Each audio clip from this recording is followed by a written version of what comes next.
Mi nombre es Rosa Peral. Muchos me conocéis por la cantidad de barbaridades que se ha llegado a decir sobre mi persona, aunque en realidad no me conocéis.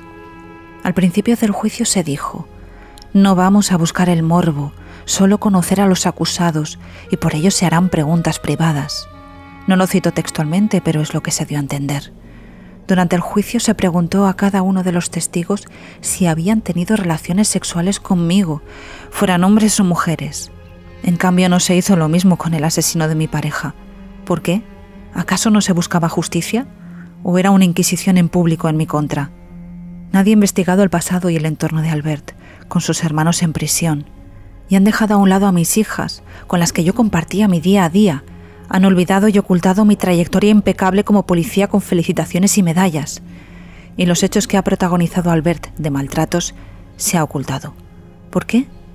Porque no se quiere manchar la reputación de la Guardia Urbana, que acogió a un psicópata en el cuerpo. Es preferible centrar la atención en mí y en lo morboso, que eso no mancha ninguna reputación más que la mía. Ya en la época romana, cuando había batallas a las puertas del pueblo, las entretenían con obras cómicas para distraer la atención de la población.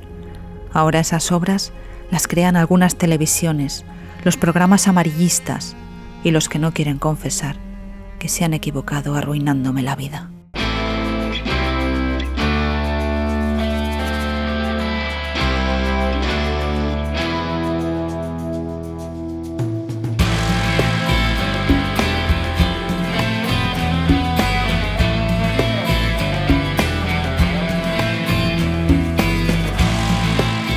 Soy Ana Vallabriga y esto es Sin Ficción, el podcast sobre crímenes reales y literatura de la editorial Al Revés.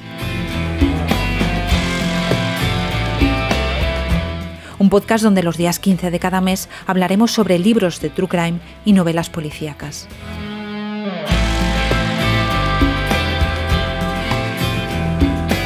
Sin Ficción es la colección de libros de Al Revés que aborda crímenes reales escritos por periodistas y criminólogos. Está dirigida por la periodista y escritora Marta Robles. Tienes más información en alreveseditorial.com.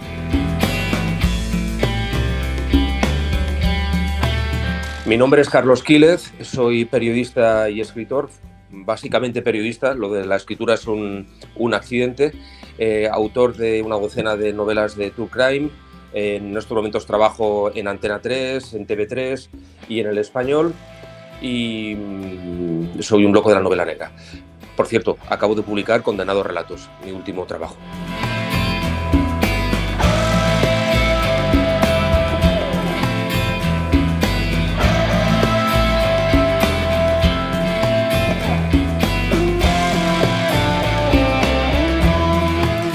Comenzamos nada menos que la cuarta temporada de Sin Ficción y con este son ya 41 los episodios, todos ellos con entrevistas a escritores de novela negra y a periodistas expertos en sucesos.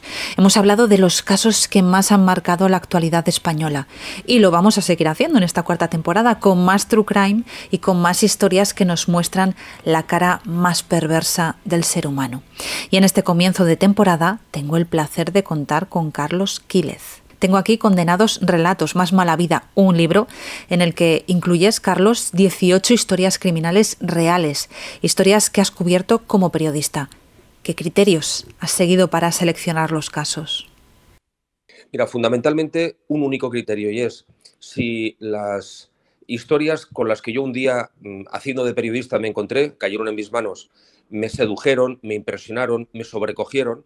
Yo, que tengo la piel un poquito más curtida que el común de los lectores por aquello de que llevo 30 años informando de la mala vida, de las crónicas de sucesos judiciales, policiales, de investigación, etcétera, digo, si esto me influía a mí, me afectaba a mí, me imponía a mí, he querido pensar que probablemente al que no está tan curtido le va a interesar, le va a imponer, le va a sobrecoger, si cabe aún más, ¿no? Y es eso, he escogido aquellas que por un motivo u otro, o por duras, o por flagrantes, o por desasosegantes, o simplemente por singulares, en su momento me parecieron diferentes, y ese es el criterio que he seguido, que de alguna forma es el que seguí también en el primer libro de esta trilogía, que era Mala Vida, o en el segundo libro, que fue Sigue la mala vida, ¿no? Este Condenados Relatos más mala vida, pues es un poco eso, ¿no? Historias que me han tocado un poco el vientre y he pensado que si las sabía explicar mínimamente bien podían podían actuar de igual forma en el lector y en la lectora. Pero una peculiaridad de este libro es que no solo hay textos tuyos. Eso es. Es un libro coral. Yo escribo un texto, una pequeña novela, una pequeña historia que yo he conocido, que he vivido, que he sufrido, pues de un policía, de un atracador, de un asesino, de un burlanga, de lo que fuera. Explico mi perspectiva de la misma, incluso cómo me afectó, como digo, pero las intercalo con las historias que yo he cedido a presos o presas, a ex reclusos o ex reclusas, a los que les he ofrecido la posibilidad y han aceptado. Para mí es un honor el poder escribir libremente de lo que quisieran. Por lo tanto, hay un capítulo con el sello de Carlos Quílez y el capítulo siguiente vais a encontraros a Rosa Peral, la condenada por el asesinato de la Guardia Urbana, que ha escrito aquello que ella ha querido escribir, y en este caso es un alegato sobre su inocencia, insisto, un tema que eligió ella. Luego escribo yo otro capítulo. El cuarto capítulo es Sandro Rosell, el expresidente del Fútbol Club Barcelona, que, como sabéis, estuvo casi 2 años en prisión preventiva por un delito que luego la justicia constató que no había cometido, ¿no? ¿Quién le devuelve estos dos años de cárcel? Bien, pues Rosell nos explica en un relato escrito de su puño y letra lo que él ha querido de su experiencia carcelera. Luego escribo yo otro y luego encontramos, pues eso, pues al jefe de la Mara Salvatrucha, encontramos a un butronero atracador de sucursales bancarias que entraba en las mismas a través de la red del alcantarillado. En fin, encontramos a un atracador como Jesús Contreras Porcel, el atracador del chándal. Encontramos un relato escrito de puño y letra por la mujer de un atracador, ¿no? Cómo es la esposa de un atracador, cómo vive los crímenes de su marido, la mujer de un atracador. Todo esto, insisto, intercalados con historias con mucho tizne periodístico que yo he conocido y que han servido para construir en su momento noticias y ahora relatos literario-periodísticos. Me interesa el texto de Rosa Peral, una de las protagonistas del caso de la Guardia Urbana, porque hace hincapié en un tema que me parece muy interesante, que dice, aparte de lo que tú comentas, de que su inocencia y demás, es un alegato de su inocencia, pero cuenta que a lo largo del juicio ha sufrido un trato sexista. Y yo lo comparto. Yo creo que, yo no sé si Rosa Peral cometió o no el asesinato que le imputa la justicia y por el que ha sido condenada. El asesinato de su pareja, que bueno, igual hay alguien que no lo sabe, no vive en España, pero... El crimen, yo creo que lo sabe todo el mundo, pero vamos a recordar que es el crimen de la Guardia Urbana. Rosa Peral, junto con su exnovio Albert López, fueron condenados a 25, ella, y 20 años él, de cárcel por asesinato. ¿De quién? De quien entonces era el novio de Rosa Peral, que era Pedro Rodríguez. Los 3 agentes de la Guardia Urbana. Por lo tanto, según la sentencia, ellos 2, Albert y Rosa, se conjuraron para matar a Pedro y quedar, digamos, liberados de la presencia de Pedro para continuar con su relación amorosa. Bueno, esto es mal explicado de qué va el crimen de la Guardia Urbana, y ella, Rosa Peral, pues es la protagonista, pues, de estas series de Netflix tan famosa, de reportajes como Las cintas de Rosa Peral, etcétera, etcétera. Un personaje de la que yo, reitero, no sé si lo hizo. Además, no tengo por qué saberlo, no lo sé, francamente, no lo sé. No puedo decir que esta señora sea inocente o no autora de ese crimen, no lo sé. Sí sé, o sí creo saber, es mi opinión, que no ha sido justamente juzgada. Porque se la ha condenado previamente, porque se ha magnificado, se ha pulido, se ha esculpido un personaje en función de intereses periodísticos, incluso te diría que periodísticos y específicamente periodístico-televisivos, ¿no? La Matajari, la Matahombres, la Viuda Negra, ¿no? Bueno, pues esta chica, pues con independencia de que haya tenido 1 o 30 novios antaño, cosa que es irrelevante a los efectos de poder atribuir la autoría de un crimen a alguien, los novios o novias que ha tenido y las relaciones que haya tenido en el pasado no hacen a nadie más proclive a ser el autor o más candidato a ser autor de un crimen o menos candidato, pero parece ser que hay gente que lo ha visto así. Y yo ahí estoy de acuerdo con ella. Insisto, si la llegamos a juzgar justamente, o en lo que yo entiendo, yo he cubierto más de 500 juicios, he estado en más juicios que muchos abogados en ejercicio, ¿no? No soy jurista, pero sé de lo que hablo. Es decir, jamás vi un juicio como el de Rosa Peral, donde se interpelaban a las testigos y la última pregunta que el fiscal reiteradamente hacía a las testigos es: bien, acaba el interrogatorio, una última pregunta, señora fulanita, ¿usted compartió cárcel con la señora Peral unas semanas? Sí, compartí. Oiga, ¿y usted mantuvo relaciones homosexuales, lésbicas con la señora Rosa Peral? A lo que esta mujer respondió que no. Si hubiera respondido que sí, y vuelvo a decir que es irrelevante, pero respondió que no. ¿Qué interés jurídico tiene la actividad sexual de una testigo y de una imputada? Yo no lo había visto esto en mi vida, pero como no soy jurista, voy a entender que tiene un interés jurídico que yo ignoro. Bueno, pues si eso es así, ¿por qué no se le preguntaron a los testigos varones que declararon a favor o en contra de Albert López si con él habían tenido relaciones homosexuales gays? Esto es lo que ha ocurrido en el caso de Rosa Peral. Y ahí tiene toda la razón en patalear. Y yo no me cansaré de decirlo, a pesar de que no suponga que yo estoy defendiendo a Rosa Peral. Yo no la defiendo. Yo defiendo que la justicia tiene que ser justa. Porque la ley de vagos y maleantes del franquismo, gracias a Dios, ya la abandonamos, ¿no? Estamos en un estado de garantías para todos, incluso para el peor de los sospechosos. Y en ese caso de esta mujer creo que nos ha cumplido. Pero es simplemente mi humilde opinión. Sí, a mí ese capítulo me ha gustado mucho por eso, ¿no? Por ese énfasis que hace ahí, oye, y nos señala un poco como sociedad qué estamos haciendo no del todo bien, ¿no? Todavía nos queda mucho que avanzar. ¿Dónde está el movimiento feminista? Es decir, nos hemos vuelto locos, cargados de razones y de furia por el asqueroso beso y machista beso de Rubiales a Jenny Hermoso. No lo digo con sarcasmo, lo digo como constatación objetiva. Asqueroso y denunciable y reprobable. Pero bueno, lo que se ha hecho con Rosa Peral, ¿dónde está el movimiento feminista para decir, oiga? Bueno, movimiento feminista o cualquier persona con dos dedos de frente. Quiero decir que lo puede denunciar, sí, como has hecho tú, dándole voz a eso y como estamos haciendo ahora nosotros también, pues señalándolo, ¿no? Efectivamente. Cuentas historias como el caso de Ángela. A mí me ha llamado mucho la atención porque ahora cada vez sí que se habla más de los estafadores del amor, pero la historia de Ángela es bastante terrible también. Bastante terrible. Yo estoy muy contento de esa historia. Yo con Ángela tuve una relación personal, sentimental, que duró un corto espacio de tiempo, pero que duró, y que yo recuerdo, y capaz que recuerdo con cierto cariño. Y es el único capítulo que he escrito. Ángela fue víctima de un estafador del amor, ¿no? Entonces lo recreo en esta pequeña novelita que he escrito bajo el título de Ángela, que creo que es el tercer capítulo, el cuarto capítulo del libro, no me acuerdo. Y es el único en el que yo aviso al lector que es todo cierto, menos el desenlace del capítulo, que no vamos a hacer spoiler, ¿no? Que ahí me lo he tenido que inventar por cuestiones narrativas para darle un poco colofón al asunto, ¿no? Pero claro, el 80% del capítulo de Ángela, una mujer engañada por un supuesto don Juan, que valiéndose de sus artes en el dominio del juego sexual, subyugó mental y psicológicamente a esta mujer, engañándola en lo más cruel, ¿no? Y explico este artículo, tantas mujeres, tantos hombres también, sí, pero hay tantas mujeres que han mordido el anzuelo de estos sinvergüenzas que yo creo que no nos vamos a cansar en denunciarlo. Sí, desde luego. Y luego cuentas también historias que a mí me parecen muy terribles, como la del atracador del chándal, ¿no? La vida de este hombre. Sí.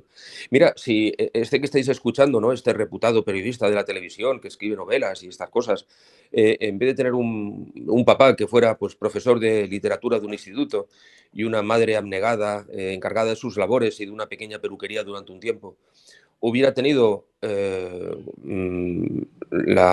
hubiera dado la circunstancia de que hubieran caído en la casa en la que cayó cuando nació Jesús Contreras Porcel, con un padre bebedor, maltratador y desde luego desapegado de cualquier responsabilidad paternal, y con una madre que tenía pues también problemas de adicciones, y no solamente eso, sino de prostitución, etcétera, etcétera, y se hubiera criado en la calle. La pregunta es, ¿Carlos Quiles sería este periodista que escribe novelas y sale en la tele?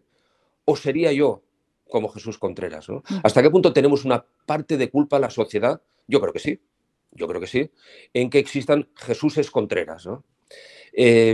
Por eso es importante el discurso. Este muchacho con 12 años atracó su primer banco, 12 años, el banco de su barrio. Dejaba de jugar a pelota con los amiguetes y por la tarde jugaba a pelota y por la mañana atracaba bancos. Y vivía en la calle. Y paliza va y paliza viene de su padre. Y su hermano mayor atracador. Bueno, vamos a darle una salida a este muchacho, ¿no? Pues la salida que esta sociedad le dio es continuar por este camino. Y el camino es el único que tenía.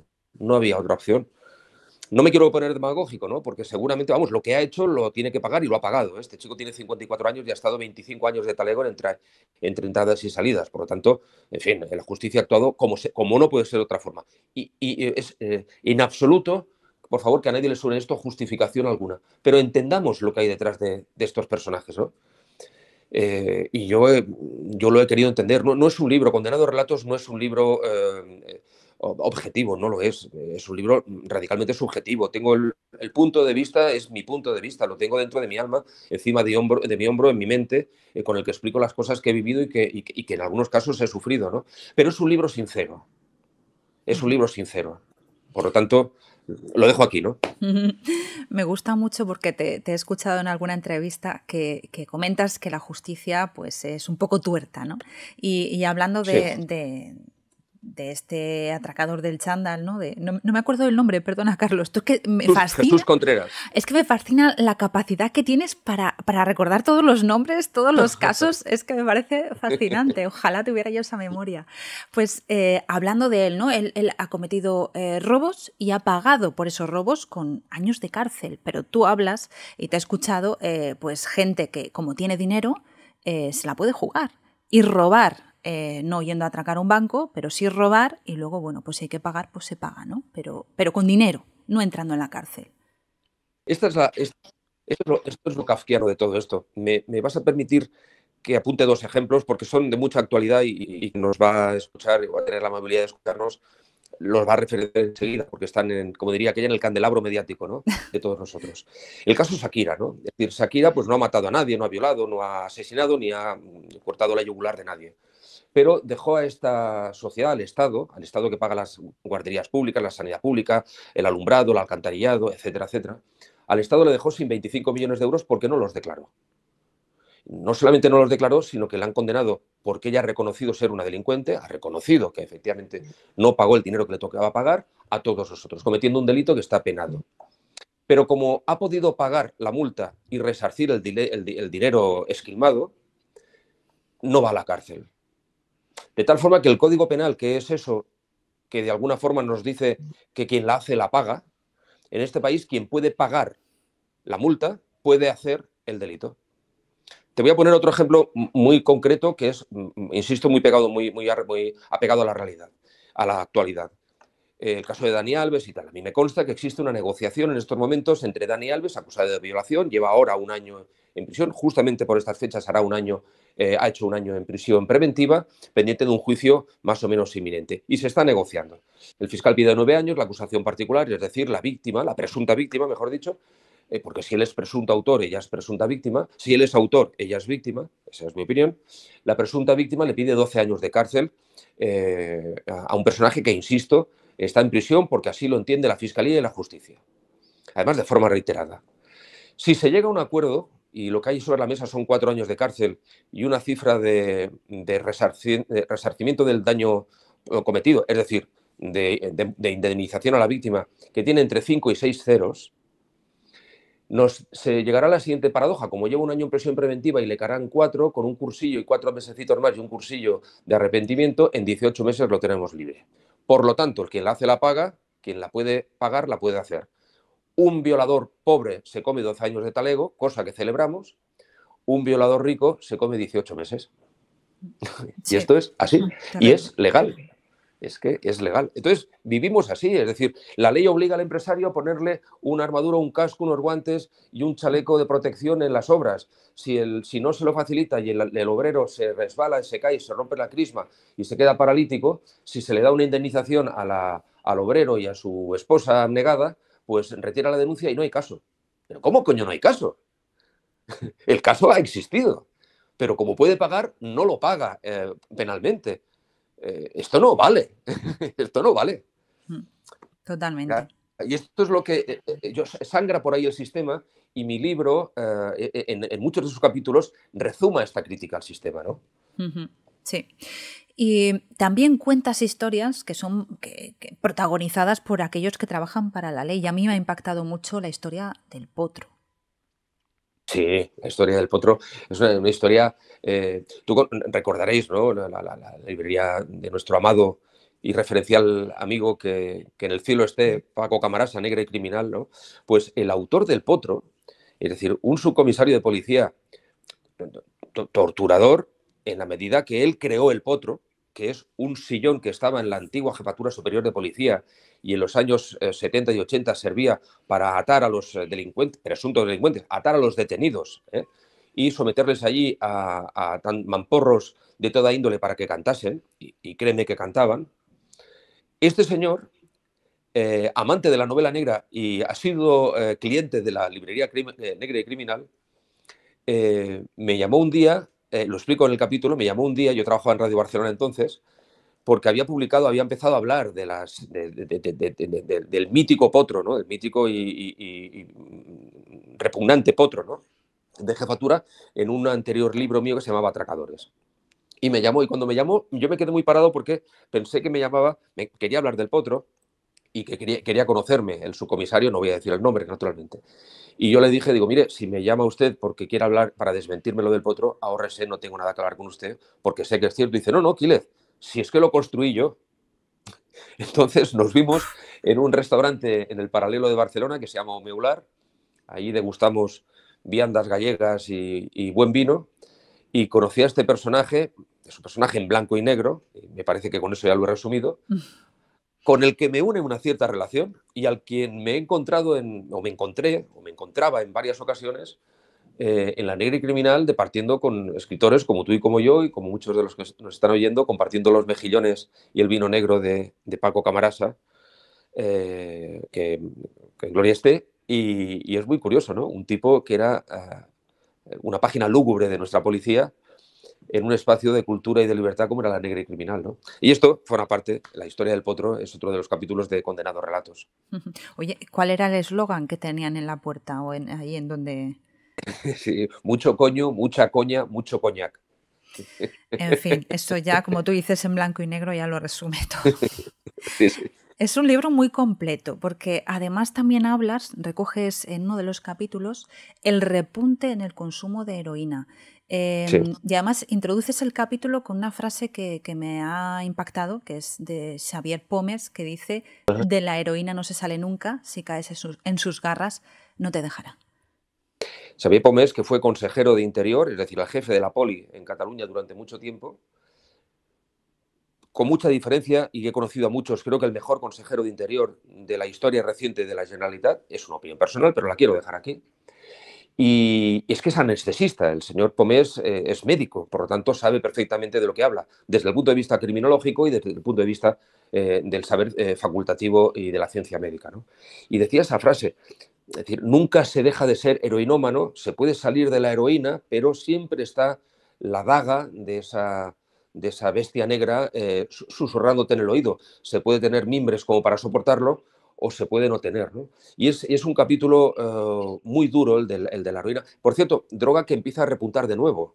Es decir, ciertas drogas ultra excitantes precisan de una droga que mengue los escenarios de excitación incontrolados de algunas drogas químicas y en ese sentido nada mejor que la heroína, con lo cual hay mucha gente que está empezando a hacerse yonkis del consumo de heroína a través de chinos, es decir, fumada, yonkis de la heroína, adictos a la heroína, sin darse cuenta que se están haciendo adictos a la heroína justamente para intentar menguar los efectos de las drogas excitantes del fin de semana. Es una situación dramática que está viviéndose.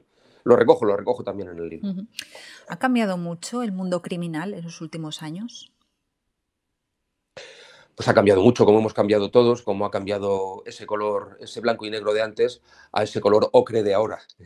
Si alguien pensaba que iba a decir blanco y negro y vida en color, se equivoca. Ahora no vivimos en una vida en color. No pienso aquello de que todo tiempo pasado es mejor, ¿eh? No lo pienso. Pero desde luego no me gusta el presente y no me gusta lo que se avecina. No me gusta,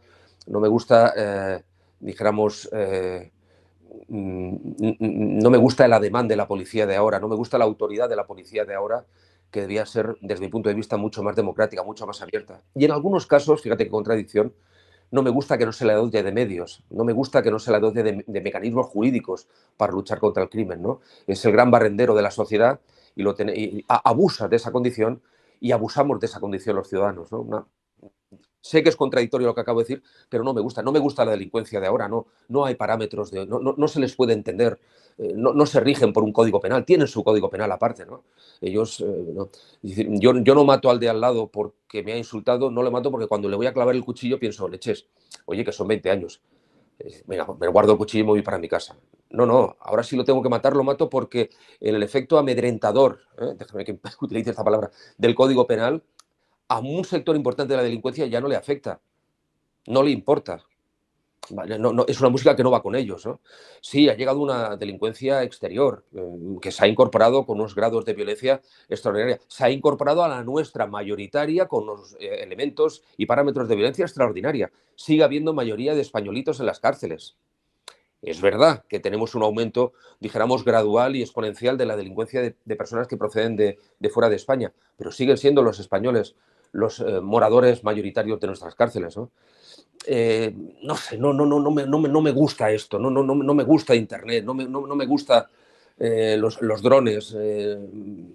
Me gusta Hamed, me gusta el detective que se tiene que ligar a la secretaria Platino para obtener una información, no al tío que coloca una cámara oculta y se va y luego viene a recogerlo como el que recoge a una zorra después de haber dejado una trampa en el monte, ¿no? Eso no tiene mérito, eso es sucio, ¿no? No sé, estoy en una fase de mi vida personal quizá, pero desde luego de mi vida literaria un tanto amarga, ¿eh? Y me jode decirlo, ¿eh? Pero no, ha cambiado mucho a peor todo. Esto es una mierda. Perdóname, Carlos, igual es cuestión de la edad, ¿eh? Sin duda, no te quepa duda, no te quepa duda, no te quepa duda. Ayer me dijo el doctor que me tenía que tomar una pastillita ya de por vida para el ácido úrico y estas cosas. En fin, quiero decirte que todo influye, no te quepa duda. Pero es verdad, y ahora bromas aparte, la delincuencia de antes era una delincuencia que tú podías situar en un contexto y podías identificar, perfectamente. Ahora tenemos una delincuencia extraordinariamente global, pero absolutamente intempestiva. Eso la hace peor para ser explicada y desde luego mucho peor para ser entendida. Lo que no entiendo, Carlos, es por qué dices que no temen el Código Penal. O sea, les da igual entrar en la cárcel, no tienen miedo a eso. Hay un sector de la criminalidad que vive mejor en la cárcel que afuera. Vale. Hay un sector de la criminalidad que las cárceles españolas, que creerme, digan lo que digan, son lugares de reclusión sórdidos y terribles, con un frío que pela, son 100 veces mejor que algunas cárceles de los países de procedencia de algunos de sus moradores. Y me lo han dicho ellos. En las cárceles de Ecuador, en algunas cárceles de Ecuador, las aguas fecales circulan al aire libre, por el interior circulan, se transitan las aguas fecales de todo el centro por el interior de las celdas. ¿Te imaginas? Uf. Es decir, una celda que tiene duchas, una celda que tiene televisión, una celda que tal, que es un horror para cualquiera de nosotros si tenemos la desgracia, porque nos lo merecemos, de entrar en prisión, si es un horror, para estas personas no es un horror. No lo es. Yeah. No lo es. Y hay gente, es decir, el carcelero torturador de hace 30 años ya no existe. Ya no existe. No digo que no haya un animal por ahí que haga barbaridades, como un policía que torture, pero aquellos funcionarios de prisiones que eran torturadores, que llevaban las llaves, ¿no? que custodiaban mazmorras insalubres y tal, esto ya no existe. Pero siguen siendo lugares donde el proceso de resocialización no se puede hacer. Y te voy a dar solamente un dato. ¿Cómo se va a resocializar a una prisión donde hay 1000 hombres, o 800 hombres, o mujeres, cuando el número de lenguas que se hablan en la cárcel superan las 30? Y, por supuesto, los funcionarios, ni los educadores, ni los profesores, que trabajan de una forma extraordinaria por el bien de los reclusos, no conocen 30 idiomas. Hay muchos reclusos a los que no se puede dar tratamiento porque no te puedes dirigir a ellos, porque no conoces suajili, ni conoces kosovar, ni conoces un dialecto brasileño, ¿no? Y como consecuencia de eso, ese señor simplemente está allí, pues en un vertedero de basura humana, y el efecto, dijéramos, pretendidamente imperativo de la cárcel, que es el de la resocialización, con estos señores no existe. O sea, entran y vuelven a salir igual o peor. Hablas en el libro de algunos momentos... Estoy un poco dramas, ¿eh? Me vais a disculpar, ¿eh?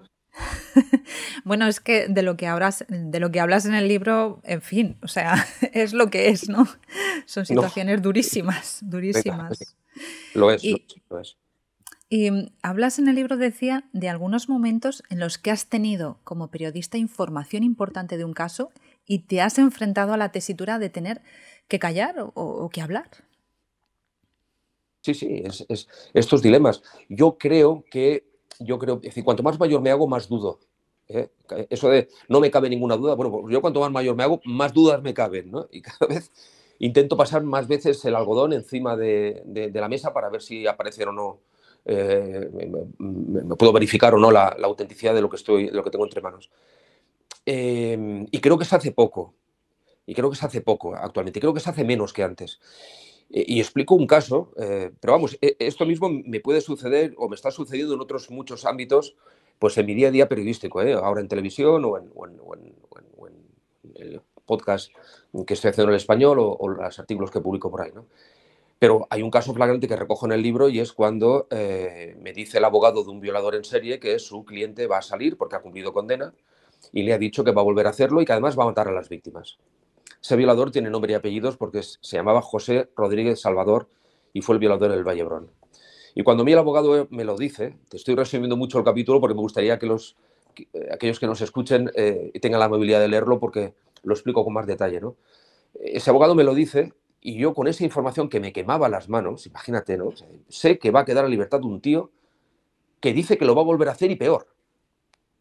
Va a matar y va a violar. Perdón, va a violar y va a matar, ¿no? Pues me fui a ver al presidente del tribunal sentenciador, uno de los jueces que más me ha marcado y un tipo que falleció desgraciadamente y un tipo justo, ¿no? Uno de aquellos jueces que me gusta decir, si no lo has hecho, que te juzgue a don Pedro Martín, porque te va a juzgar justamente, ¿no? Pues fui a hablar con don Pedro Martín, presidente de la Sala Segunda, se lo expuse y don Pedro Martín utilizó la ley para estirar un año más la condena de este señor. Todos algunos jueces lo pueden hacer y este señor lo hizo. Al cabo de un año este señor quedó libre y no hubo más remedio que dejarlo en libertad porque se merecía la libertad. Quiere decir que había cumplido, ¿no? Y al cabo de unos días apareció muerto en el Vallebrón, ¿no? Y aquí dejo el capítulo y dejo todas las hipótesis abiertas. Si esto, en vez de ser una historia real, fuera una historia barbitúrica de un escritor de ficción, hubiera concluido diciendo, y murió en el Vallebrón porque el hermano o el padre de alguna de las 30 chicas que este animal violó, lo esperó en la cárcel, se lo llevó al Vallebrón y lo tiró por un barranco, que es lo que pasó, acabando con la vida de él, ¿no? Pero como soy un periodista y no un escritor de ficción, me quedo con los hechos que quedaron constatados y es que este señor se resbaló, parece ser, se cayó, parece ser, y murió estampado contra el suelo tras caer por un barranco en el Vallebrón. En 5 minutos la policía archivó el caso. Wow. Uno menos. Bueno, el libro está lleno de historias como estas, son muy impactantes, ¿eh? La verdad es que te tienes que enfrentar cada día, Carlos, yo, de verdad, admiro la labor que hacéis, los periodistas de sucesos, de investigación, porque es súper importante cómo transmitís la información y señalar esos agujeros a veces que hay, ¿no? Yo me siento tan sumamente privilegiado, de verdad, por ese acceso tan próximo y a veces tan doloroso, ¿verdad?, que puede tener el aproximarse tanto a la cloaca, ¿no?, a lo que hierve o a lo que está escondido, pero me siento tan privilegiado porque, en fin, no soy más que nadie en nada, ¿verdad?, pero sí que puedo decir que tengo puntos de vista e información como para hacerme una composición de lugar del mundo que me rodea, de este mundo del AMPA que me rodea, bastante certero. Digamos que con el paso del tiempo, gracias a eso, soy bastante menos vulnerable. Recordad Condenados, relatos más mala vida, de Carlos Quílez. Muchas gracias, Carlos. Un abrazo muy cordial. Nos vemos.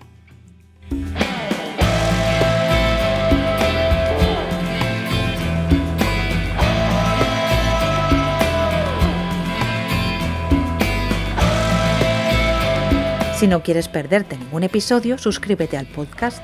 Y si el capítulo te ha gustado, sería estupendo que nos regales unas estrellas o le des a me gusta. Ya sabes que estaremos de nuevo contigo el día 15 del próximo mes. Gracias por escucharnos y por leernos.